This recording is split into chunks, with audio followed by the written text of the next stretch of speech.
affected by, influenced by, consciously or unconsciously, by Pinter, and sort of how Pinter may be influential in some way.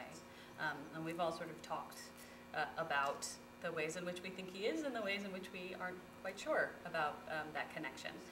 So we're going to read some, we three are going to read some short samples, and Joe is going to show some clips. And we figured we would start with me. We pulled in some fabulous actors to come in and help us out. So we'll start with me, then we will read, Nick will read his own piece, and Lucas will read, will not read his piece, but two actors will, and then we'll show the clips, and then we'll have a chat.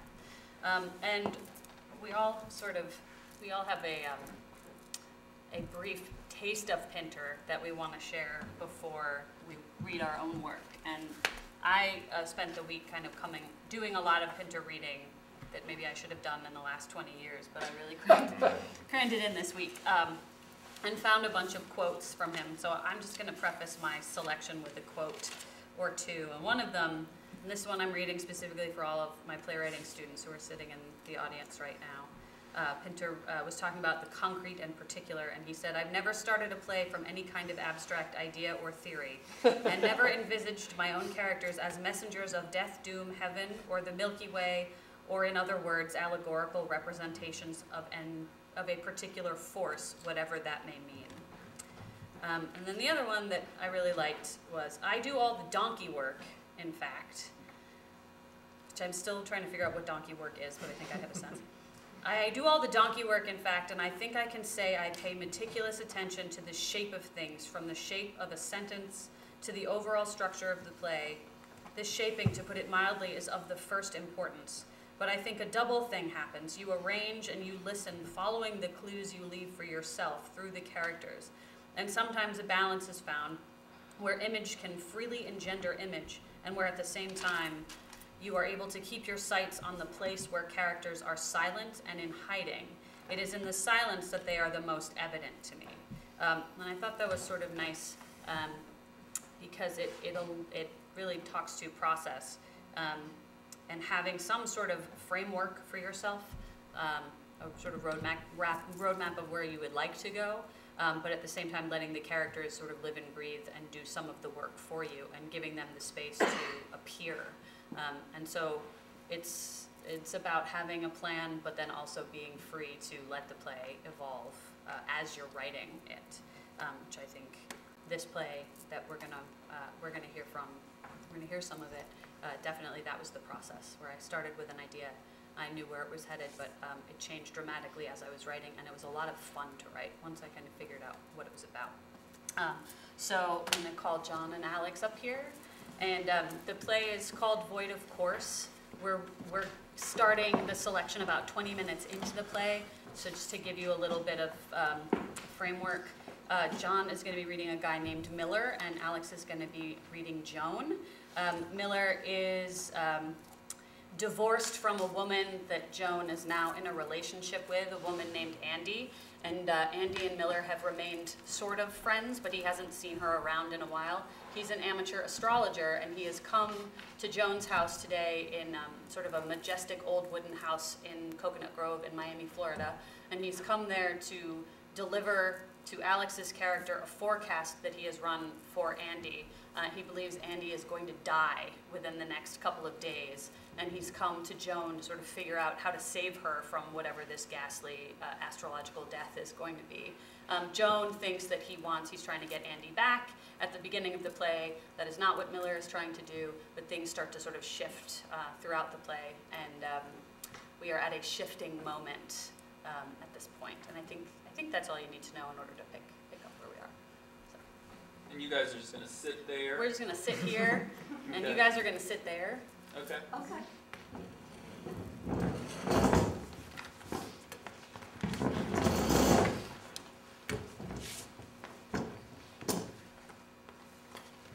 Oh, I should mention the house is kind of falling apart, too. There's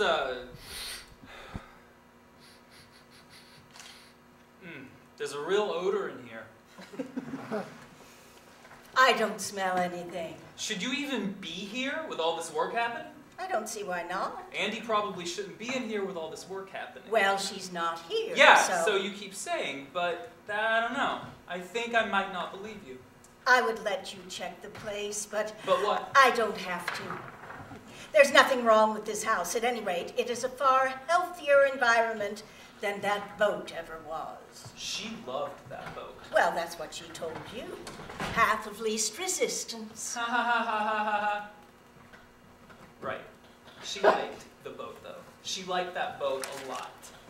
I'm sure she did, at times. I'm sure at times it was quite a novelty, quite romantic. She loved living on that boat, and she believed in astrology. She believes in astrology. Miller. No. Don't do that. I just said your name. But you said it with a face. What face? I think it was a sympathy face, but it's hard to tell. Your face is all... Oh, what? Nothing. It was not sympathy, just... What? Pity? It wasn't I don't pity. need your pity either. Then what was it? It was the face I make before I level with someone. Oh, okay. So level with me. It was never very appropriate to divorced people. I'm sorry, you're talking to me it doesn't about help appropriate? the healing process. Oh, actually, I was feeling just fine with her still in my life. That's just the way I do. Because it gave you a false sense of things. There remained a possibility in your mind, in the gap between reality and fantasy, a possibility of reconciliation. What if there was? I'm not saying there was, but what if there was? There was never any possibility of reconciliation. That's fine, because I was never hoping for that. Really? Really? I was never. Our relationship had dragged on long enough. We needed to cut ties. But you didn't. Well, we stopped fucking. But you stayed friends. Sure. You can't stay friends with your ex-wife. Who says? It's why she started seeing me in the first place. She was looking for a way to loose herself. Loose herself? She felt suffocated. What? Am I some kind of boa constrictor? Actually, that's exactly how she described you. Aren't you supposed to not be telling me this stuff? Oh, you're still hurt. No. I want to help you get clarity. Okay. No, wait a second. I'm very clear. And if you must know, I've been celibate for the last 6 months. And I don't think of her like that anymore. I don't. I'm in a different place now, a place where I can see things very, very clearly.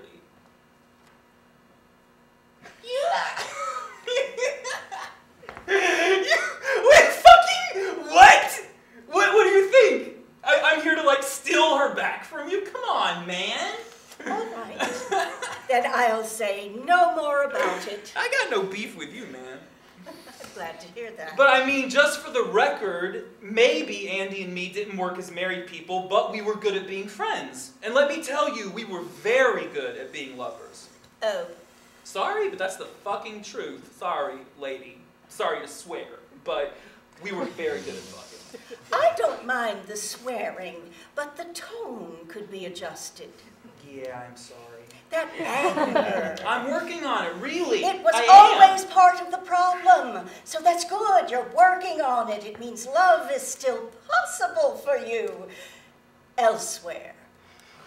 Now, if you don't mind, I'd like to get back to my project. But we haven't come to any conclusion. Andy has me now to deal with her illness. She doesn't need you anymore, Miller. She has me. I am all she needs. Do you understand that? So she is sick? Yeah, I was right about that. It is a simple fatigue. It is not what your Malaise? Malaise? Yeah, malaise. Did I stutter? Has she been suffering from malaise? You know she's battled depression on and off all her life. Migraines? Same. Unexplained and inexplicable sudden sensitivities to light and sound and environment? It's all in her head. In her head? Stress-related. Skin eruptions? Also stress-related. On her parts of her body? repeated colds and sinus infections that won't go away. People get colds and sinus infections. Had she been getting them? Has she been getting them? Perhaps. Has she seen a doctor? I am a doctor. Aha! You are not her doctor. Well, That's what you said. I am not treating her in... She is not in a psychotherapeutic... I am not providing psychotherapeutic intervention. But are you providing drugs? Am I providing drugs? Are you providing drugs? Are you asking me if I'm providing drugs to my lover? Oh.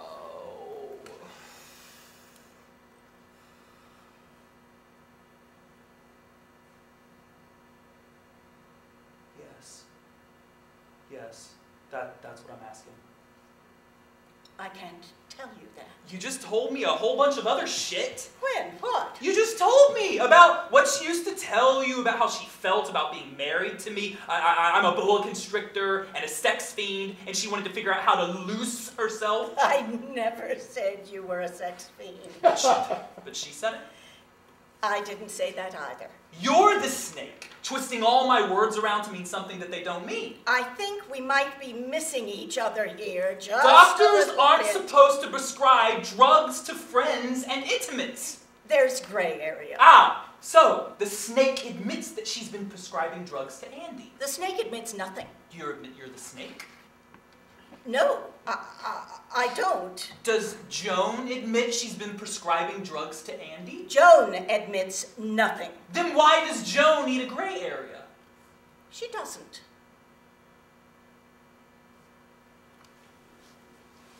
Thanks, guys.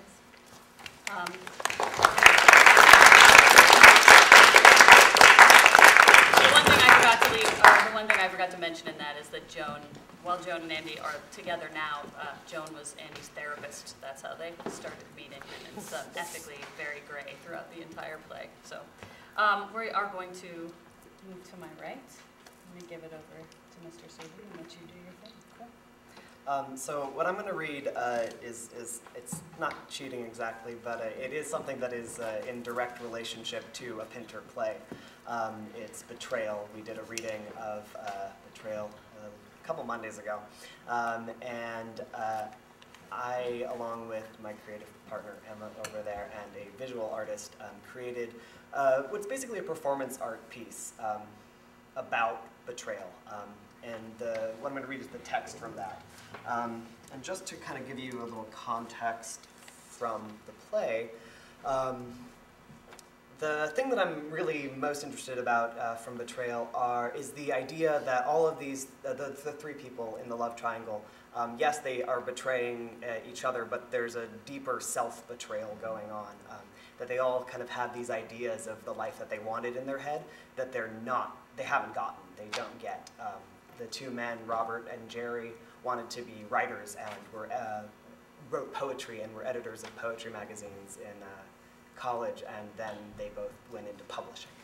So neither of them are writers, and instead they're publishing bad writing. Then throughout the play there are these kind of grand gestures that don't really pan out. I'm going to grab my music stand. Robert goes to Torcello in Italy to read Yeats, and it's this really futile gesture of kind of recapturing that spirit of the ideal and the epic. And so there's a lot of Yeats kind of running through this piece. I'm just going to read it.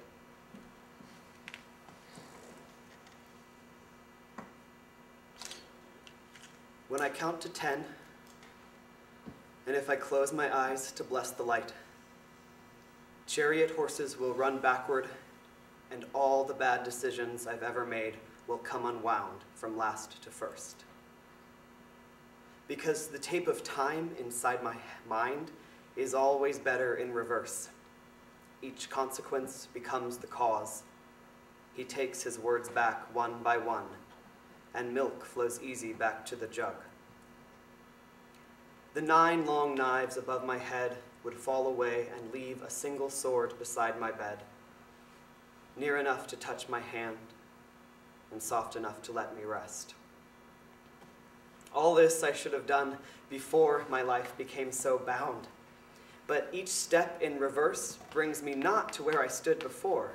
I find instead I'm walking backward through a new, more compact path. Turn your ear away from my stomach, because my gut fell silent years ago, leaving reason and prudence and compromise to shout us down.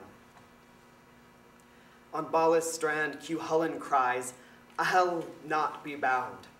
I'll dance or hunt or quarrel or make love wherever and whenever I've a mind to. This king," he says, "would have me take an oath to do his will. And having listened to his tune from morning, I will no more of it. We'll find a level place among the woods and dance a while." It's you that have changed. You've wives and children now, and for that reason cannot follow one that lives like a bird's flight from tree to tree. But Cuchulainn's fight is futile too. "I'll take what oath you will," the tune now goes. The moon, the sun, water, light or air, and does not care how binding. I had thought you were of those that praised whatever life could make the pulse run quickly, even if it were brief. I'll keep this oath, and so is bound. When I count to 10, and if I close my eyes to bless the light, chariot horses will run backward, and all the bad decisions I've ever made will come unwound from last to first, because the tape of time inside my head is always better in reverse. Each consequence becomes the cause. He takes his words back one by one, and milk flows easy back to the jug. No, I still don't have the courage to ask for what I want. Yes, I should have cared more when the time was right. No, none of this will change tomorrow. Because time is not like tape, and every step in reverse brings me not to where I stood before. The words are said. The milk is spoiled. The oath is made. And this is where I stand.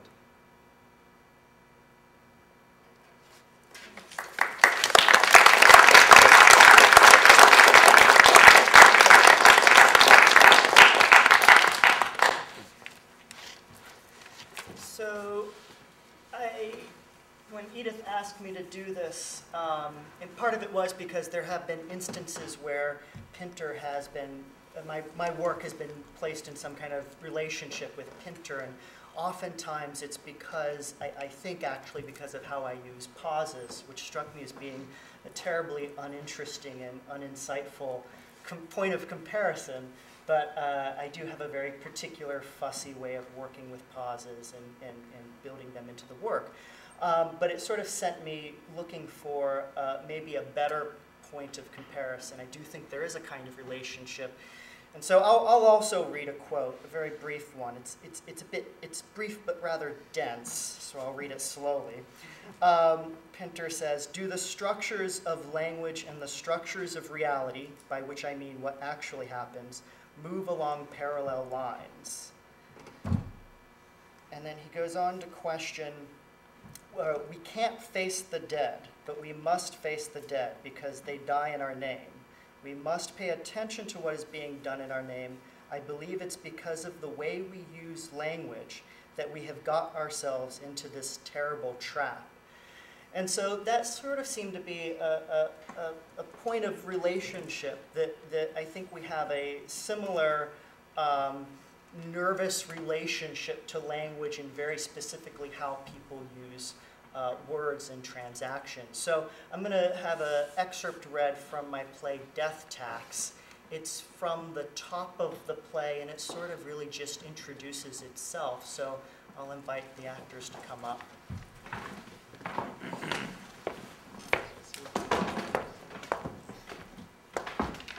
Edith will read stage directions for me. So this is from the top of the play, scene 1. This play has 5 scenes. This is scene 1. Scene 1. It's December 2010. I am a nurse. This is a room in a nursing home. This is a patient. I take her vitals. The patient is looking at me. She says to me, People who have money are preserved.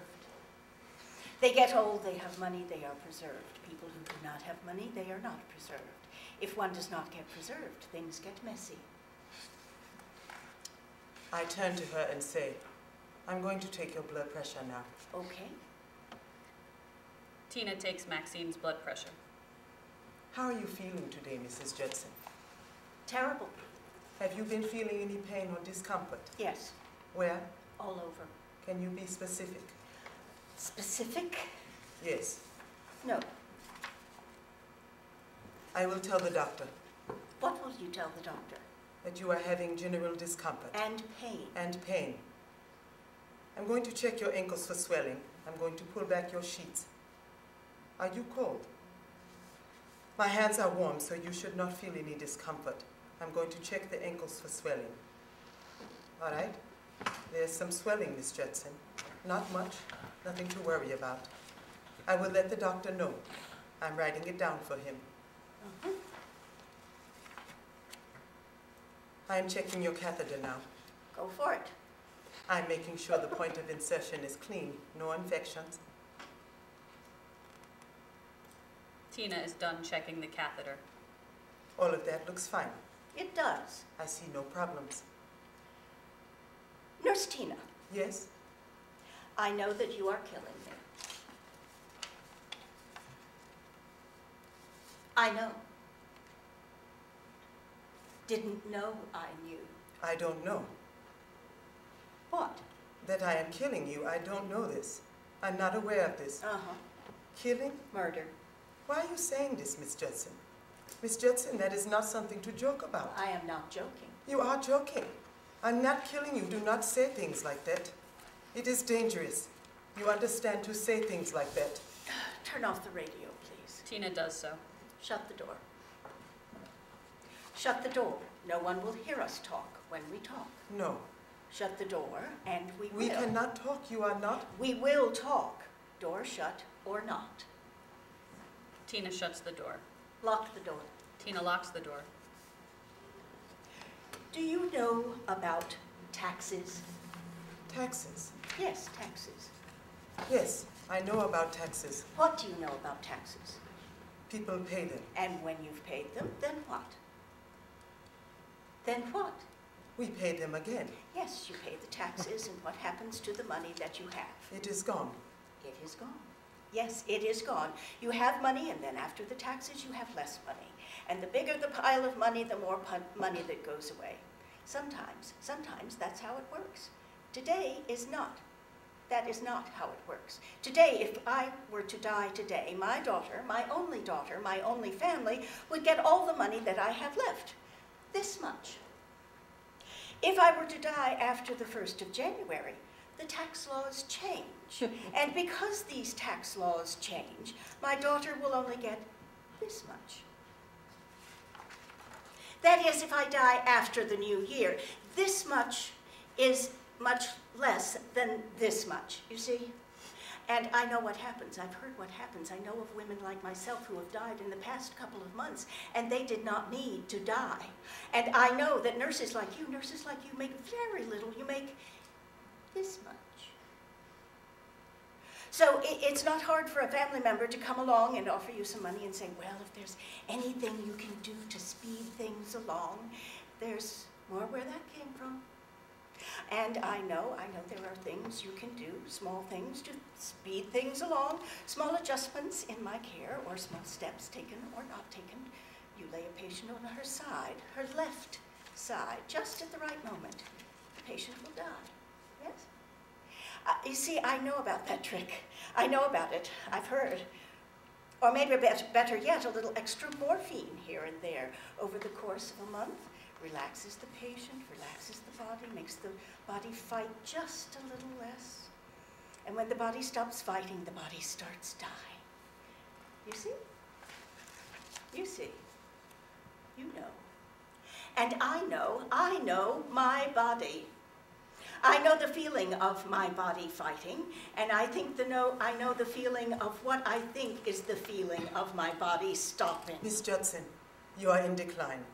This is what the doctor has told you. You are in decline. Yes, but this is different. This is like the difference between a plane coming in for a nice, easy landing and a plane. There is the difference. I know my daughter wants that money. She's already asked me to give it to her, all of it, before I'm dead, before I die, as though I'm already dead. And when I say no, she said, "You're going to regret this." And that's exactly what she said. And she hung up the phone, slammed down the phone. Okay. All right, Mrs. Judson. I understand where you are coming from. Uh-huh. It is scary. All of this is very frightening, I am sure. I cannot imagine what it is like to be you, but please, let's just think about what you have seen. Not what is happening up inside of your head. Just think about what you have seen. Have you seen me do anything? Anything not right? If you were doing something you shouldn't be doing, would I see it? Wouldn't you be very careful to hide what you were doing if you shouldn't be doing what you were doing? All right. Say that you are dying because of something outside of you. An outside influence. An outside influence, yes. Why me? I am not the only nurse, not the only one who works with you. There's Nurse Toad, the overnight nurse. Why not her? Nurse Toad. Nurse Toad. Why not Nurse Toad? I already talked to Toad. And? And based on what she said and how she said it and what she said, I don't think she's No? no. And what am I doing that makes you think she should be trusted and not me? Things I've heard. What things? What things? I eavesdrop. I ask around. I know that you have some legal No, trouble. it's not. Problems back at home, back in Haiti. Is that all you've heard? You have a kid. I have a kid, yes. You have a kid who was taken away from you. No.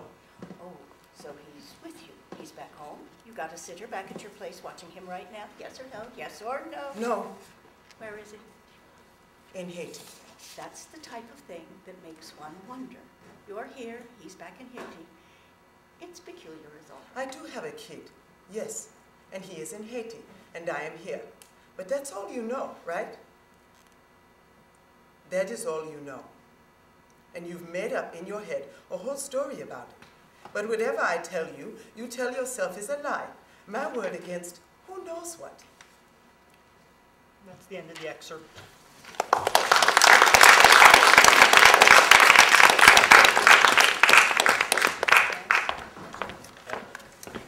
So I also have a few quotes that I'll start with one about the first clip that we're going to see. I've got a couple of short clips after that, but I'll give you a little background about this movie Undertow that came out in 2004. You'll see in the clip Josh Lucas, Dermot Mulroney, and it's a series of scenes from the film, so it fades to black and it'll fade back up again. And Jamie Bell plays a young boy about age 14, and Devin Allen plays his younger brother. And I've kind of immersed myself in Pinter recently as well, and I've revisited The Homecoming. And in The Homecoming, if you're familiar with it, the prodigal son comes back from America, and the whole family is sort of bent on destroying him. In this case, like in a lot of Pinter's work, a kind of mysterious stranger or a mysterious known entity sometimes comes into the picture, comes into a tight family unit, and starts to disrupt things. And Josh Lucas plays a younger brother who's just gotten out of prison, we find out, and we're told this in little dribs and drabs. And, he plays on his older brother's familial kind of instincts to say, can we patch things up, and can we be a family again? And he's allowed to stay in the home. And a little bit like in also Pinter's work, The Caretaker, the rivalries start to play out because of this new catalyst. And I'll just read one thing Pinter said about his films, he thought that certainly in the world of film, the past is never the past. He said it's always present. And what we see in Undertow is that old grudges can't be forgotten, old slights, just as in The Homecoming, everything sort of is right there and present in the moment. Peter Hall, who directed Homecoming, said Pinter's characters live in a jungle of human desires, in a sense murdering each other. And we're going to end the clip at a pivotal point. The last thing you'll see in Undertow is fades to black, but then there's a fight scene and a murder, brother on brother. So one last quote from Mary Maines, the author. The Homecoming is about people caught up in deadly hypocrisies, the lies by rote they tell each other. The family, for Pinter, is a ghastly institution. And I think, watching The Homecoming again and reading a little bit about it, I started to think, I probably was unconsciously influenced when I wrote Undertow. But also, there's a movie called Night of the Hunter that I gripped from as well. That's quite good. So is somebody you want me to do this?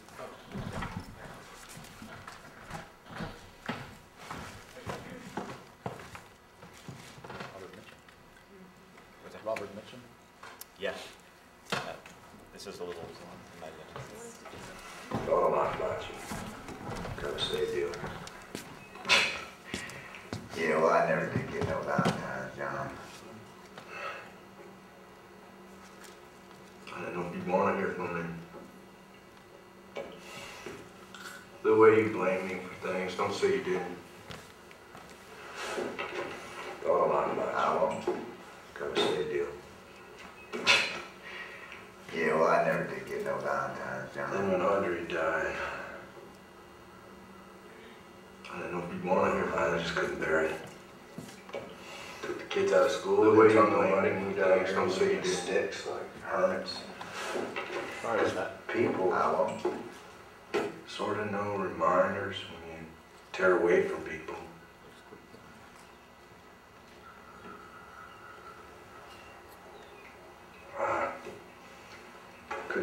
Couldn't handle it. Thought of you stuck in that place. So I was gonna go see you.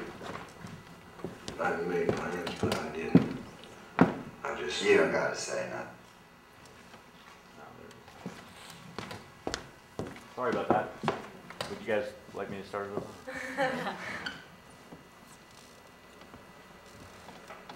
Thought a lot about you. Gotta say, deal. Yeah, well, I never did get no Valentine's, John. I don't know if you'd want to hear from me. The way you blame me for things, don't say you didn't. I won't.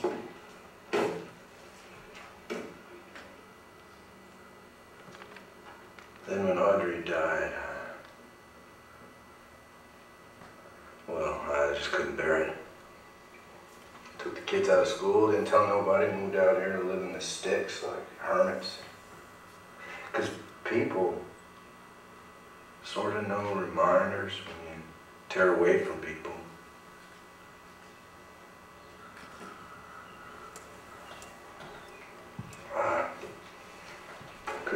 Couldn't handle it. Thought of you stuck in that place. So I was gonna go see you. I had made plans, but I didn't. I just... You don't gotta say nothing, John.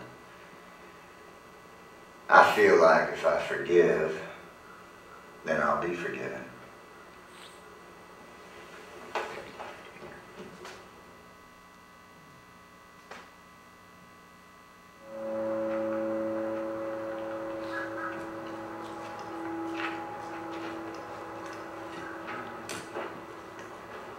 So I hear you just had a birthday. How old does that make you? 10 years old? 10? Heck of a lot smarter than most 10-year-olds I know. It's a sharp-looking jet. Just made it by hand. Damn nice. Your daddy's got a lot of real nice things too, don't he? You know, when I was your age, my daddy, he had a collection of old Mexican coins. He used to let me and John play with them sometimes. It was solid gold. Dad has something like that. I knew that. You know, your granddaddy, he gave them to John and me, his two sons. Your daddy probably just forgot the half of mine. But where does he keep them at? Keeps them hid. Well, where does he hide them at?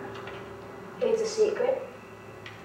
Well, see, I'm family, and I'm pretty good at keeping secrets. It's a secret for me, too. You don't say. It's music by Philip Glass, by the way.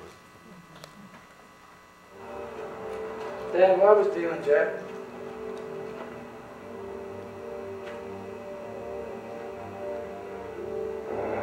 Well, before our parents died, he got some bad news that upset him. That was something I did. I let my brother down. And I'm not proud of it. He came to find me for a reason.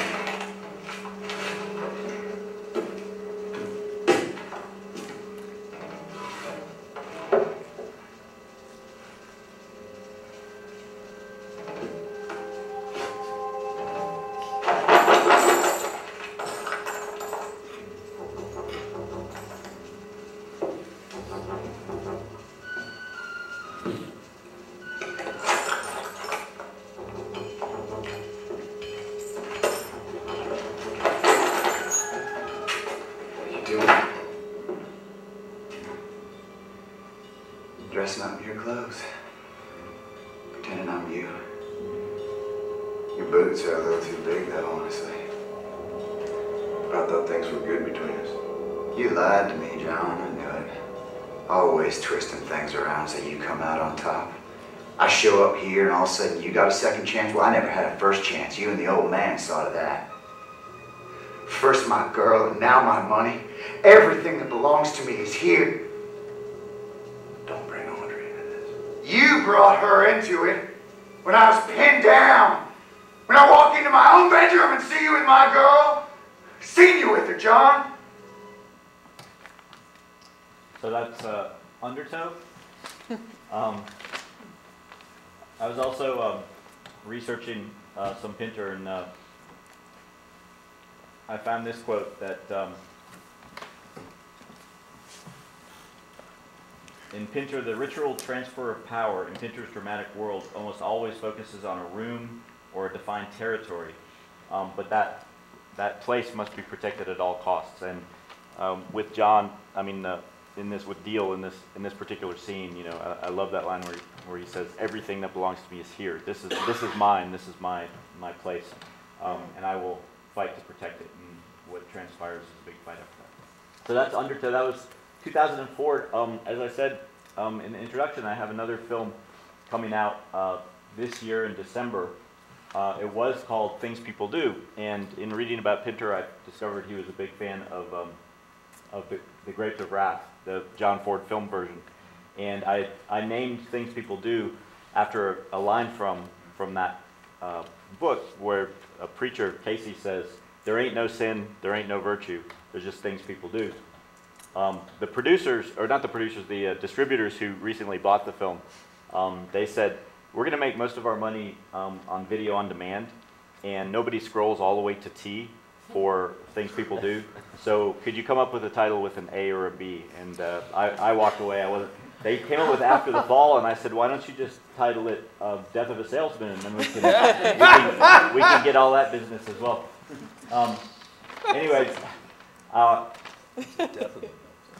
plays which blend absurdism and realism, I think, are kind of Pinter's in Pinter's wheelhouse, and illustrate the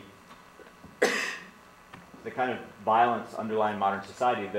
The comedy of menace that he's working in his kind of Uber is in this movie, but it's about a man who has lost his job during the Great Recession. He's too proud to tell his wife and his friends and his family, and he pretends to go off to work every day until he gets so desperate.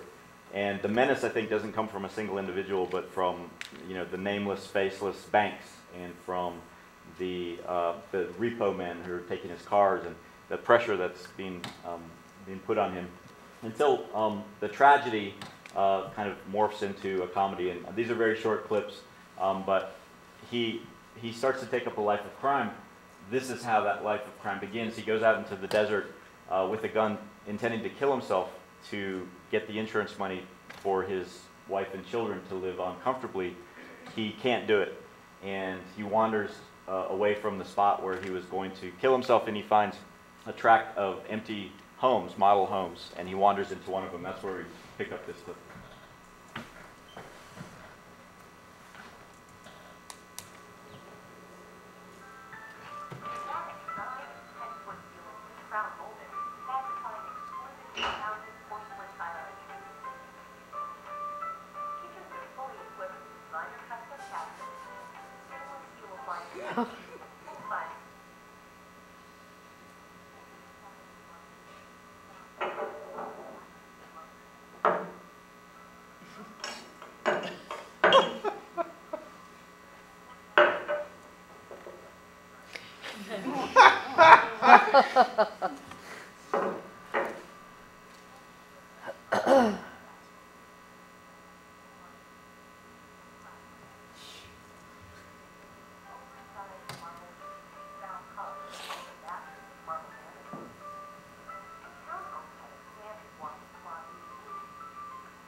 Jesus Christ!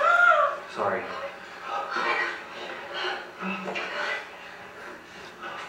Please don't hurt us.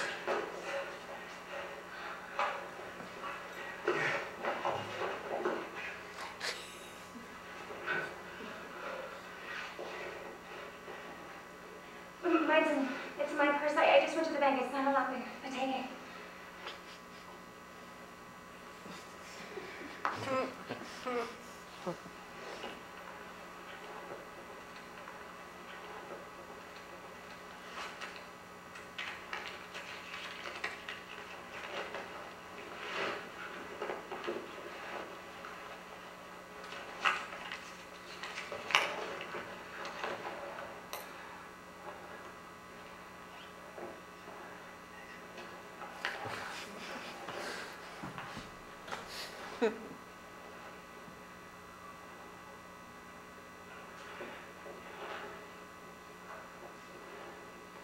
Probably tie you up or something, right? Oh, no. You don't have to do that. You have cell phones. You're going to call somebody, aren't you? I'm not going to call anybody. My husband can't know about this.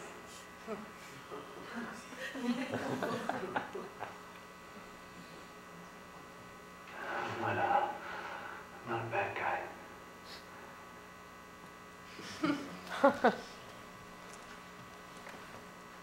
So,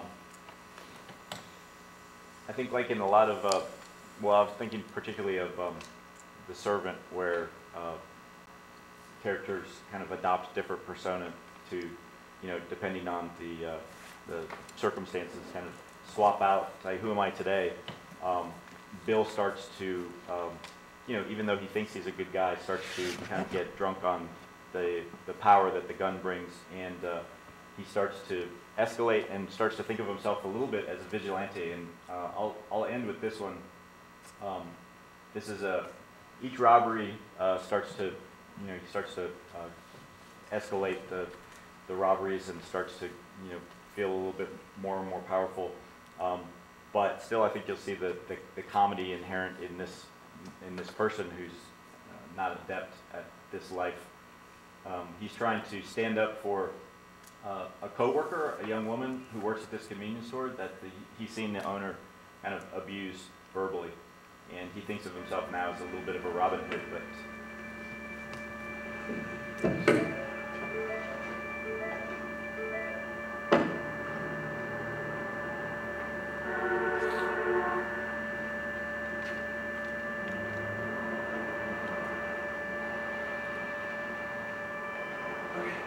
Yeah. No. Yeah. Open the register. Come on. Come on.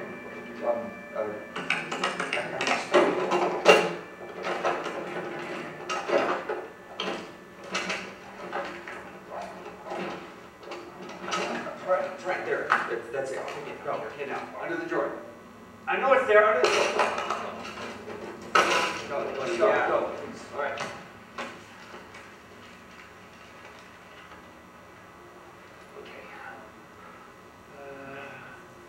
Okay, walk with me.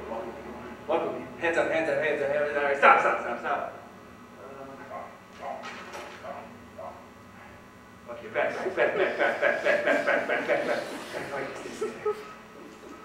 Yeah, all right, put your hands around that. Close your eyes. Are they closed? Yes, they're closed. Oh, yeah. Okay.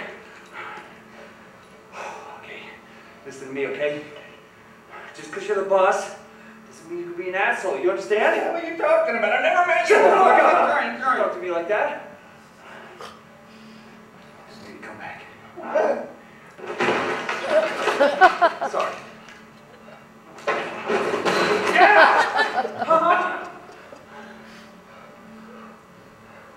Watching you. I'll be watching you.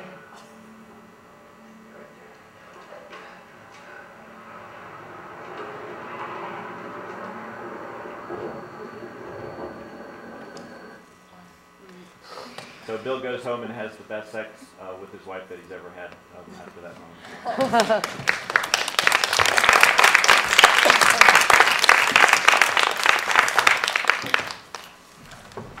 Well, that's our presentation. So how would you like to proceed, Donald? I think we'll ask questions, yeah? Okay. I'll ask the first question. Is your play finished, Edith? Yes. It's done. Did you read a little bit of that last year when you came? Or? No. No. I did not. I read a different play. It might be Alex's image that's... Yeah. Alex was playing multiple characters last year. The play that we did a little tiny snippet of, though, at the end of my presentation last year was sort of, it's not the same story, but it's a continuation of All right. similar themes and investigations. I have a kind of technical question about the way they were reading it. Is it written like that? They were kind of really overlapping the dialogue? Okay. Yeah. Throughout, there's some overlapping throughout moments. Had kind of improvised sound to it, but they were obviously reading it. Yeah, a little bit more of a naturalistic kind of fighty. I just find that I rarely get a sentence in when I'm having heated conversations with people, or rarely let people finish their thoughts. So the more heated the conversation, the more overlapping I tend to throw in there. Yeah, and in that one,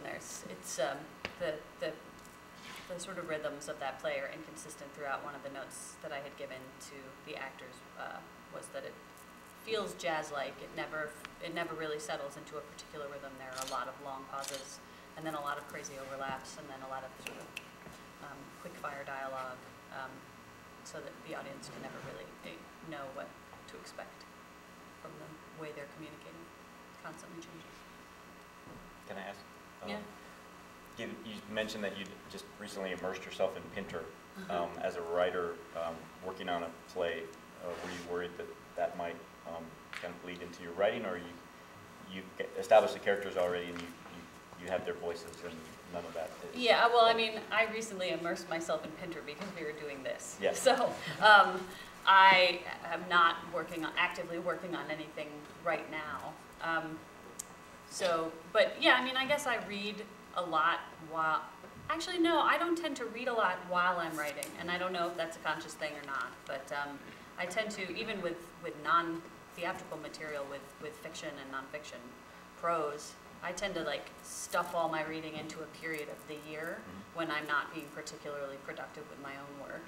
It just always works out that I'll read voraciously for about 3 or 4 months, and then I won't read anything for the rest of the year while I'm working on my own stuff. So it's a little, we were talking about research and the research process yesterday, and it feels a little like research without knowing that it's research, but even when I do research, I tend to front load. I do a lot so that it just becomes like embedded in who I am, and that way I'd never, if I'm doing a research heavy project, once I start the writing, I don't have to stop and go do any reading. Once I'm writing, I just like to go. Well, it's interesting, your question already kind of begins to bring up a larger question about how influence works, right? So if a person had not immersed his or herself into Pinter prior to this week, does that mean that person might not have been influenced by Pinter? And I would argue that no, it doesn't mean that. I'm curious if that, I would actually suspect at kind of this point in our writing lives that a kind of total immersion is probably going to change us less than the kinds of immersions we had when we were sort of young writers. Well, I'll turn that to you, young writer. Yeah.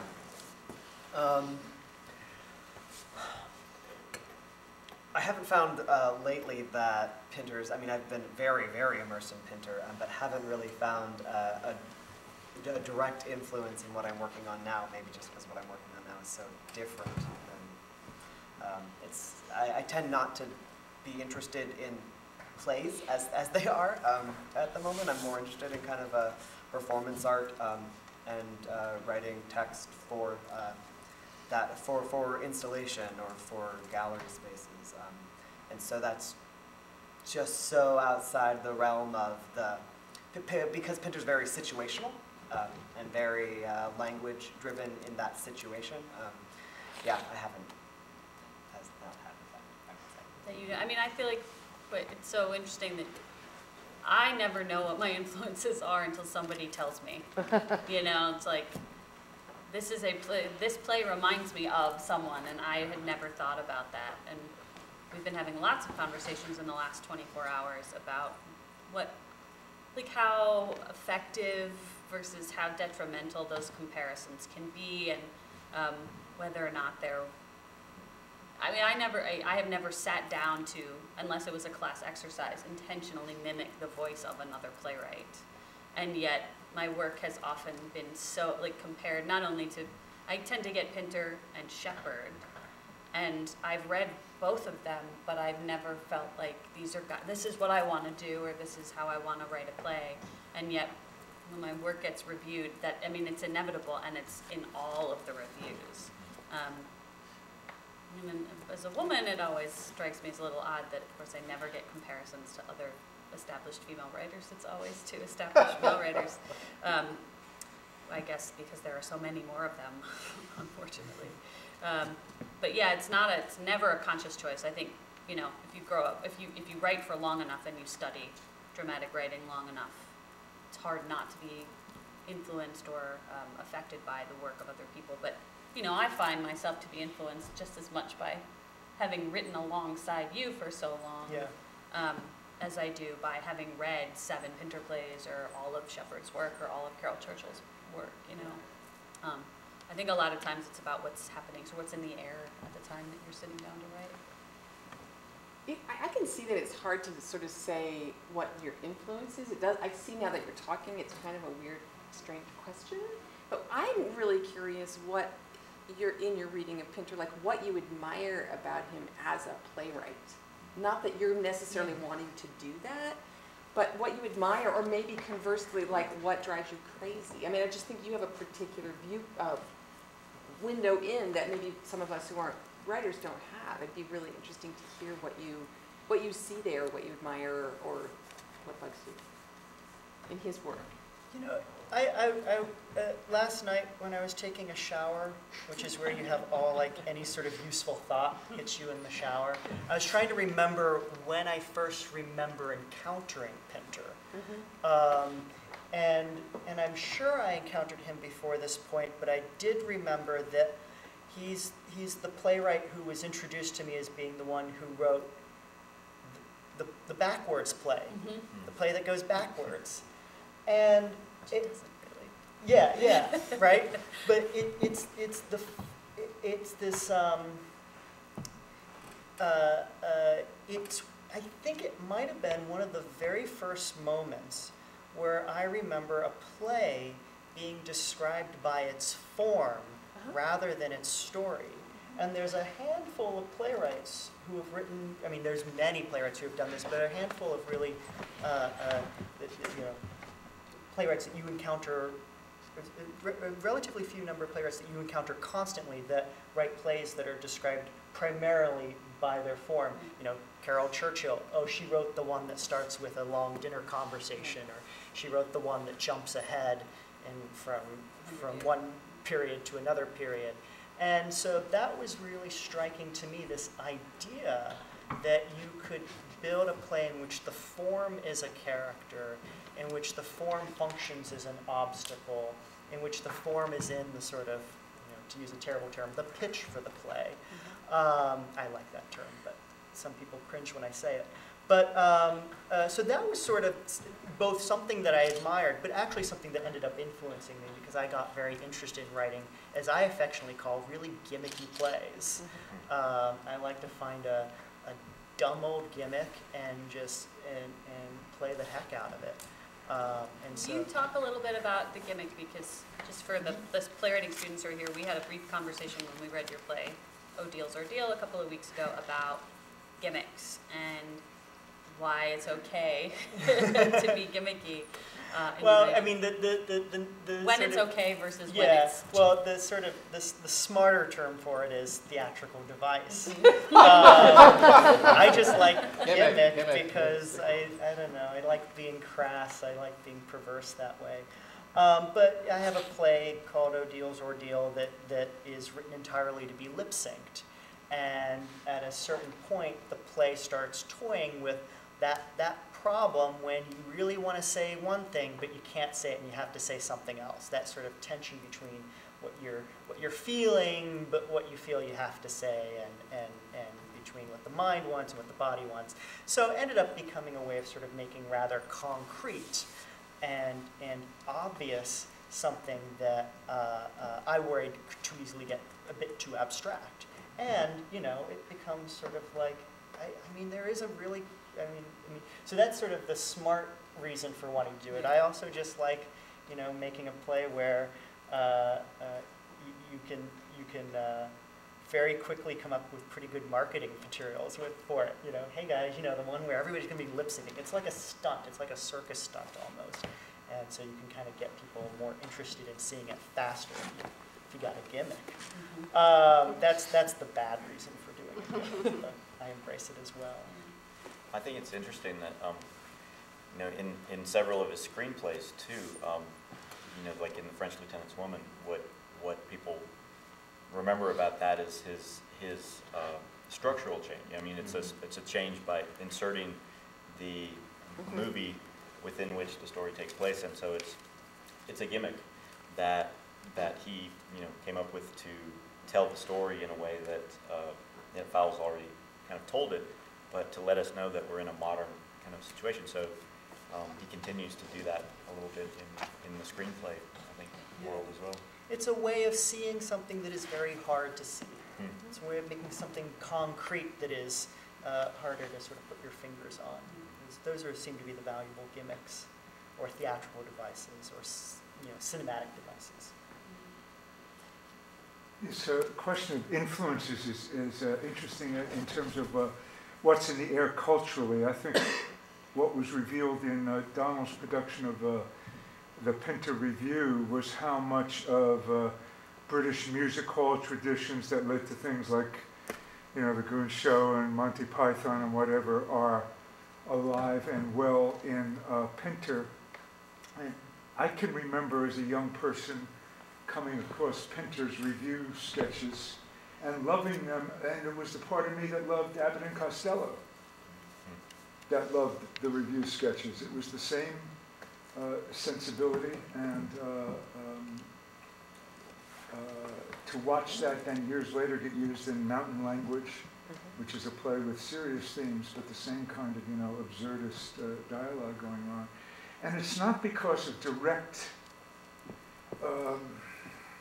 influences. I bet Charlie Chaplin eating that shoe is not because he read a scholarly tome about, Lazzi in the Commedia dell'arte. It got passed down through vaudeville somehow. And that sensibility, if not the very routine, made its way to him. So who knows what Pinter influences are in our work, even in an actor's work, taking a pause outside of a Pinter play. Yeah, I mean, because of what he did. I can't imagine that Pinter invented the pause. Right. I think there are some pauses in Shakespeare. Like, that is what I feel like when we talk about something being Pinteresque, that's what we mean. That's at least when somebody says that to me, that's what I assume it means. It means heavy on the what's not being said. And just getting a little back to your question, Lisa, about when I reread some of the plays, I reread Betrayal this week, and what makes me crazy, because I wish I could do it, it's something that I would like to do more of, is how spare it is. And I feel like that's Pinteresque as well. We're going to use that word. The sparsity of the work is amazing to me, and how even when we're not talking about just a silence where literally nothing is said, even when things are being said, they're being said with such just attention to detail.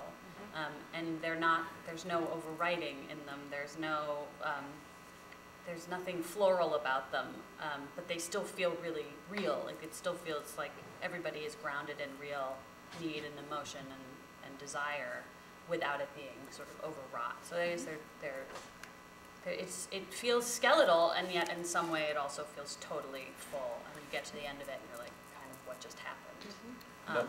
Yeah. Sorry, don't you feel at times, his skeletal occasional dialogue is there for the characters not to elucidate any truth, but to kind of obfuscate truth, that you're using language in a kind of learned way. They're throwing out platitudes and commonplace kind of sentiments when they should be in the audience's mind doing something different, but they stand up and say something in the common way, and you've learned nothing about what's kind of inside.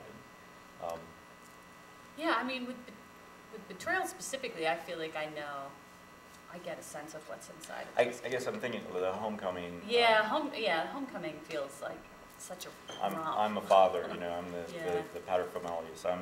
I'm a son. Come give me a hug. Come give me a hug. And it doesn't mean what they're what it would mean in a normal conversation. It's almost like a distraction. A distraction, yeah. It's what we're supposed to say in this situation, but the subtext is saying something completely different. Yeah. I mean, that's masterful, and I wish that I could do that, or that is something I would say that I would try to do, whether or not it's an emulation or a direct influence. It's just, I wish my work could be more spare. We just did a reading of Pinter's Moonlight, and some of us who did the reading were talking about how striking it was, the difference between reading a very unusual play on the page and what happened to it being inside of it. And we were saying how it made a tremendous amount of sense to us as actors reading the piece. And I would say it was, the experience of reading it was a huge discovery. Just as the words were coming out of our mouths, we could discover what the play was trying to do. So, have you ever felt as you were writing that if there were bits and pieces read aloud as you went along, that would shape it differently for you? Have you ever had huge surprises when suddenly it's on its feet or coming out of people's mouths? I don't know about you guys, but I tend to, and Pinter did this too, I speak it when I write, I say it aloud. So that's not the same thing as what's going to happen when you get into a rehearsal room and somebody else is speaking it, but I feel like I have the need to hear it, even if it's coming out of my own mouth, way before I get into a room with other people. And then, yes, things change. I perform it when I do it, and the practice that I've started, I think the first play where I did this was my play about the Walt Disney play, the public reading of an unproduced screenplay. That one was built, I brought in little tiny scraps of text, and I said it was almost like doing a fitting. I had actors in the room, and I would have them read these little scraps of text over and over and over, and I would sit at my keyboard, and I would type new things, and then I would just throw out new lines, and then they would write them down, and we would keep going, we'd keep building the thing. So that was actually built on actors. And it had to be that way because the way that particular dialogue is written, I didn't really have much of a model for it.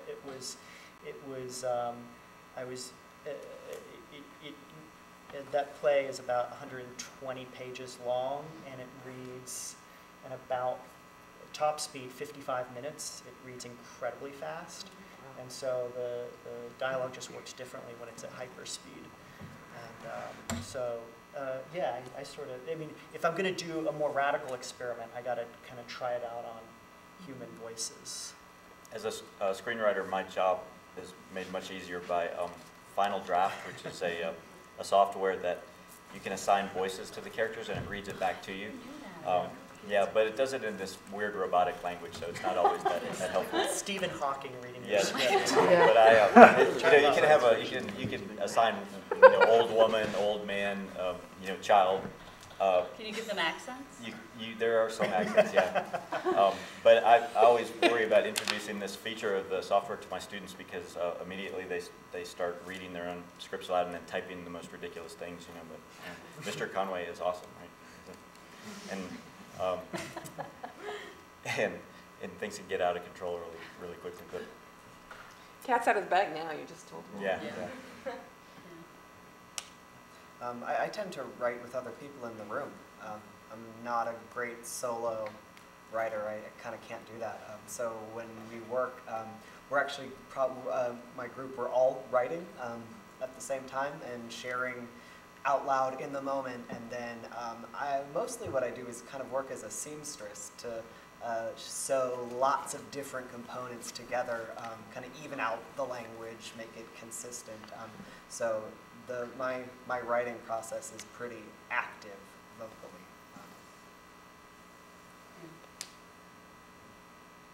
I'll just jump in and say one of the things that I love about Pinter is exactly what Jane was talking about, that when an actor fills, especially the long monologues, there's something about them that's very awkward and on the page, but when you get an actor reading them and making choices, they kind of need those choices.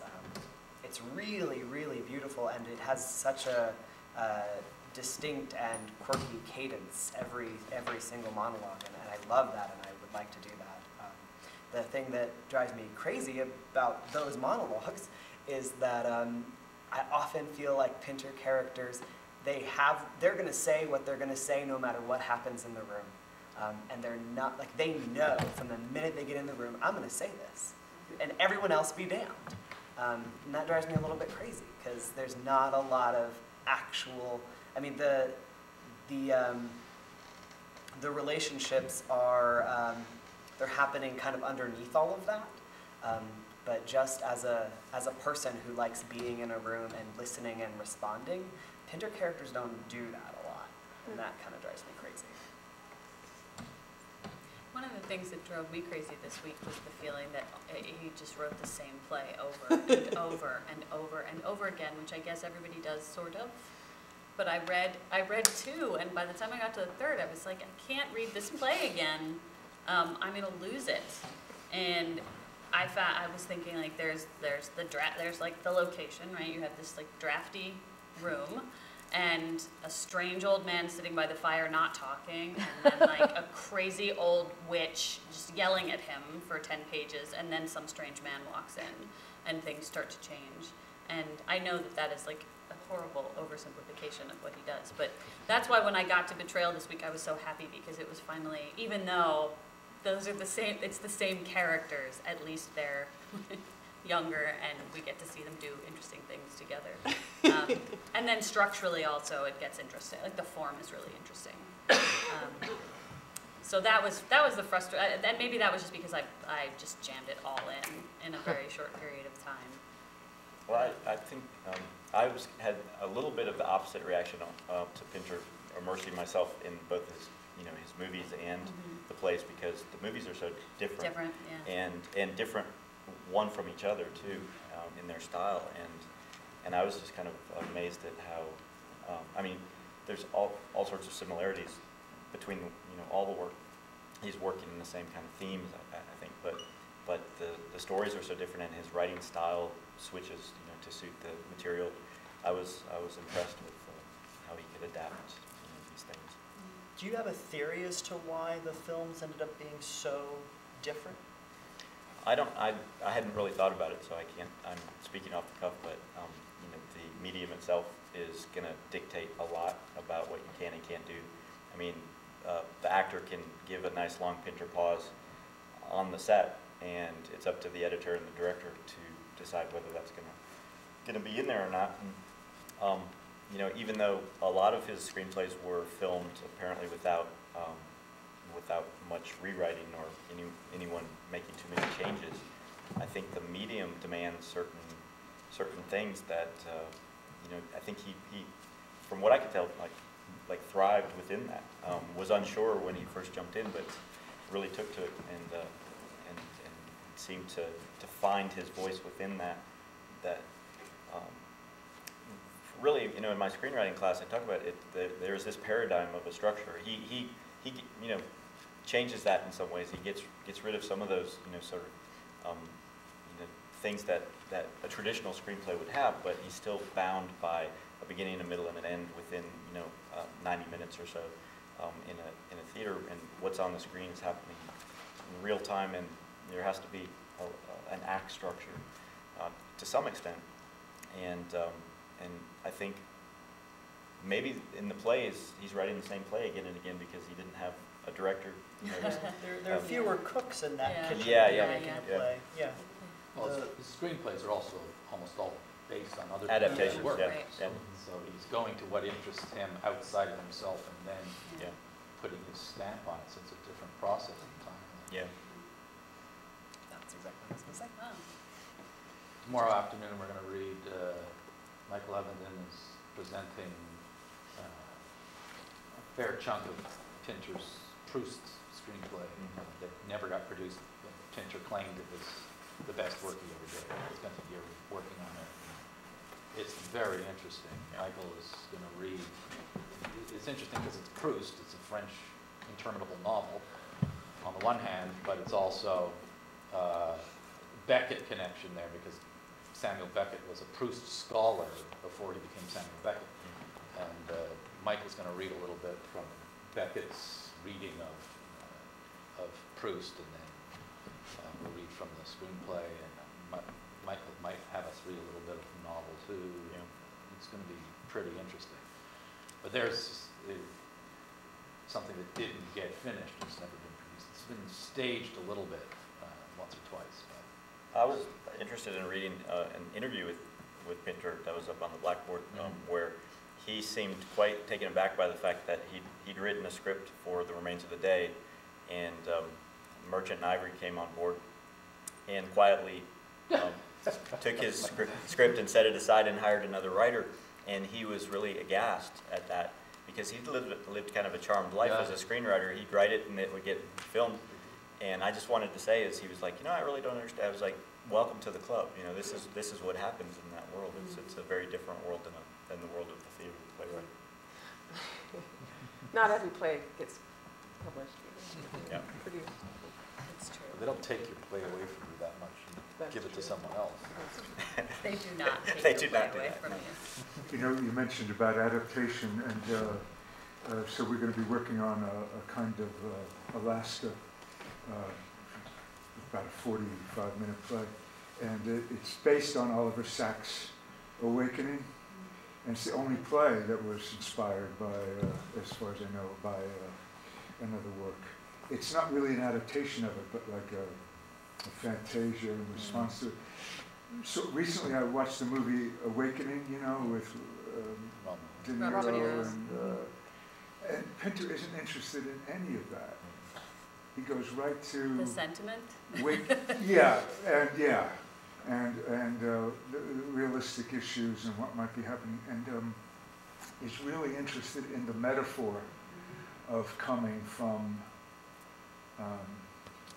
that unconsciousness to which we will return, and which is embedded in other places. And I mean, it's in all of Western drama, I think, to a certain extent. I think it's in all of Western drama to a certain extent. Yeah, right. There's a great speech in one of the great things in Moonlight about this guy's contemplating death, and he says to his wife, well, the babies won't understand it, and she makes a speech about babies do understand because they're close to that nothingness from which we've come. So anyway, he brings that sensibility to it, and it becomes a metaphor for all the characters in the play, and just lightly touches. The quote that I used too, where he said the past isn't the past, it's with, I mean, in Alaska, it's, you know, people wake up and no time has passed. The past is the present. They're still there, and you know, I think it's the metaphor of, you know, sort of the universe being all, you know, in the moment, and we're kind of stuck in a certain place. Is something that's also playing with me. That is I feel like we are in the middle of that sort of philosophical moment right now in a lot of dramatic writing too. Really? Yeah, I see a lot of it on TV. I mean, I'm particularly thinking of True Detective as being, like, you know. What moment are you talking about? Oh, that time is a flat circle kind of concept that, you know, we're all sort of in a perpetual cycle of time. And when we were talking about the influence question, and I started talking about it not really being a linear thing, you know, I think all of this sort of cycles back to that idea of both influence and experience. You know, and when you're talking, you know, we're talking about Proust, we're talking about Beckett, we're talking about Pinter, and yes, you could place them on like a nice, handy linear time scale, but in the way we experience them, it's not always, you know, I can be experiencing Beckett and then experiencing Proust and then coming back to Pinter and then doubling back to somebody who was writing 150, 200 years before all of them, and I love making these connections, but I feel like trying to lay it out nice and in a nice, clean way is almost less interesting. Who do you think are the playwrights right now that are most in the tradition of Pinter? Like, who are the inheritors to the Pinter throne? I mean, that's actually sort of, I'm making it more, that's a more linear question, isn't it? But like, I think all of us could answer. You have an answer. I was about to say, upcoming Irish playwright Enda Walsh is one that comes to my mind that's very Pinteresque in a lot of his writing, especially in his work Penelope, which is essentially what would have happened if Samuel Beckett had talked with Harold Pinter on writing James Joyce's Ulysses. Yeah. What do you guys think? Oh, it's got to be Mamet. What about Mamet? Well, according to legend, Mamet overwrote everything and then pared it all down, so it's that kind of sparseness, hacking away at something, and every fuck being for a perfect place. Right. It's interesting that the movie After the Fall was produced by a woman named Sarah Green, and she produced several Mamet films, and she told me a story because I tend to overwrite, and she said, I learned this from Dave, and she took my script and she just had a red pen. She said, we're going to get in this scene much later than you do, and she just X'd out the first like 3 bits of dialogue, and we're going to leave it much earlier. And I looked at it and I said, my God, that's brilliant. And that's a great scene now. Yeah. She said that was all Mamet who told her how to do it. I mean, it's hard to answer that question without having to also account for what does it mean to be Pinteresque, right? So that answer sort of seems to suggest that there's actually even something in it's minimalism, something regarding process, the writing process that makes something in the tradition of Pinter. You know, I was trying to think about it in terms of, I mean, if you sort of take on a signature move is that there's that the play creates a kind of menace, but doesn't necessarily identify the object that creates that menace. I was thinking recently of the Debate Society. Hannah Boss and Paul Thurene are the writers who, with that company, create these fun, odd, peculiar plays. They had a play called Blood Play, and they just had one called Jacuzzi, which was set in like a ski lodge, and there's a jacuzzi on stage, and it's vacationers getting into the jacuzzi with each other, and the conversations are kind of menacing, and you kind of wonder, wait, did that person kill somebody? And you know, the shoe never drops in that play. Like that menace just hovers, and that seems very much in the storytelling tradition of Pinter. Whereas, and the other sort of option is to look at it in terms of, you were talking about these sort of phrases that we are all accustomed to saying. They might be cliches, and sort of showing that they're kind of worn out, in which case I would say then Richard Maxwell is sort of taking on the Pinter crown, who's a playwright who you know, sets up a theatrical situation, and then the actors devote zero energy to selling you on it. Oh, yeah. You know, they just sort of, they sort of almost seem to be reading their lines from cue cards, which makes you sort of, you know, if somebody gets a call saying that Dad died, and Dad died, okay, bye, and then hang up. You know, it's just Is he the one, he just did a play about pornography, a family who starts making porn? Oh no, but that's Tom Bradshaw, who wrote a play called Intimacy. And gosh, it's sort of interesting now to think of him in relation. I mean, he's a guy who will just take on incredibly perverse situations. He'll like make a play about two professors from well, they never named the university, I don't think, but two professors from Columbia University who go off to, I think it's Ecuador, to hire a 12-year-old girl for sex. Yeah. And it almost reads like an 11-year-old wrote the dialogue. Like, you know, there's a lot of lines like, "Hey, how are you doing? I am doing good." Right. I mean, if you want to talk spare, I mean, some of Thomas's plays are like spare in a way that is almost, that's where the menace comes from. They're just like terrifying in how little is actually, how skeletal they are, but they amount to something, which is really interesting. But it's an embrace of cliche in order to sort of penetrate it. And Jenny Schwartz, I think, is kind of the most elegant of the bunch, who wrote a play called God's Ear, which is about a couple whose child dies, but all their dialogue is constructed out of these everyday cliches. I think they're even like ad jingles, and she sort of does almost like a Gertrude Stein like pass on the material, and the language just fractures. So. And all of these are very sort of for lack of a better word, non-traditional. More abstracted. Yeah, more abstracted. So that's interesting. So I feel like maybe the tradition now, there is one, is in taking the most abstract elements of Pinter and filtering those in to create even more abstracted formal experiments. But then that raises the question, wait, are you influenced by Pinter or Beckett? Right? Right, and how influenced was Pinter by Beckett, which I think is on tap for part of this whole weekend. I just read Alaska, and I felt like the language between the two sons was just what you were talking about, full of kind of nonsensical platitudes and business talk, and like kind of speak from all different kinds of avenues of life, while their dad's dying, you know, next door, and that it fractured. You know, that is that kind of what you're talking about. Like they're talking around some issue that can't be gotten at, you know, at least by them in words, and maybe Pinter thinks, you know, no one can get it at something like that. So all you can do is ramble. And I mean, it's like anything you say will be cliche. Let's just lay on the most cliched thing as a commentary on that. And I'm curious, is that how it felt when you were reading it? I missed the reading. Did it feel like you said that the words started making sense? Moonlight.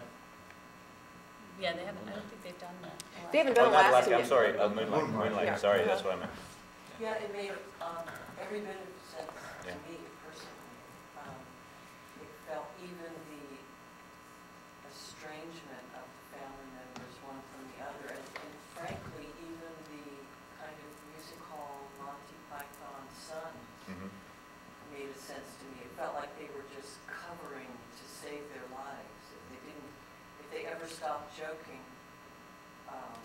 some kind of horrific truth would surface. There was a moment where the reading was directed by Brenda Bynum, who is a former member of our faculty, and she loves the play. And I believe when it was produced in London, people stayed away in droves.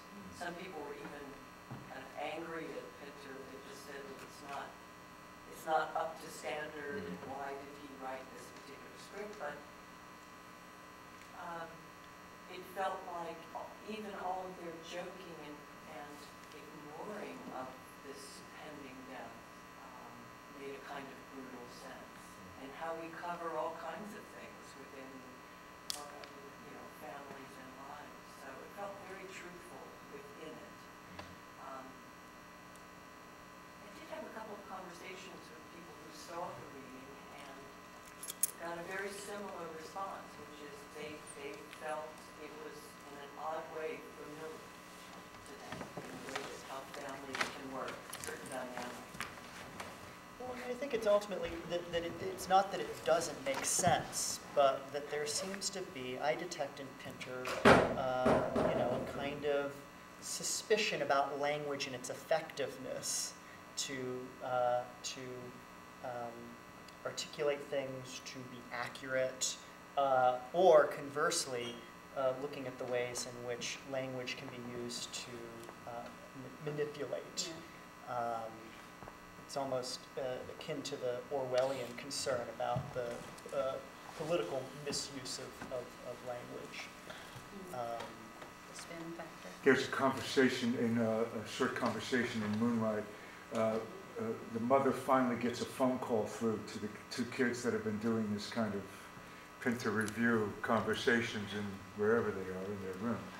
And as I recall, the conversation is, son picks up the phone, Chinese laundry. Mother says your father is very ill. Chinese laundry. Pause. Your father is very ill. Can I hand him to my assistant? A little bit more of a routine. And then the mother finally says, do you do dry cleaning?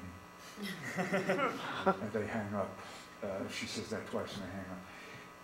It seems like a perfect metaphor for the kind of conversations that don't happen. You were just alluding to this. The conversations that don't happen in such situations. Where it doesn't matter what you're saying, but you might as well be doing a Chinese laundry routine. It's a very contemporary concern. It's a really contemporary concern. I think we're, folks like Stephen Colbert are constantly ridiculing the slippery nature of language and how it can be misused and how, I think a lot of my fellow playwrights are interested in that. Yeah, I was going to say that sounds like if that is the criteria, then we're all in the middle of it. The mistrust, distrust, or manipulation of language, the spin, all of that stuff. Well, Pinter did say he was equally suspicious of the question, who influenced you, as you guys are.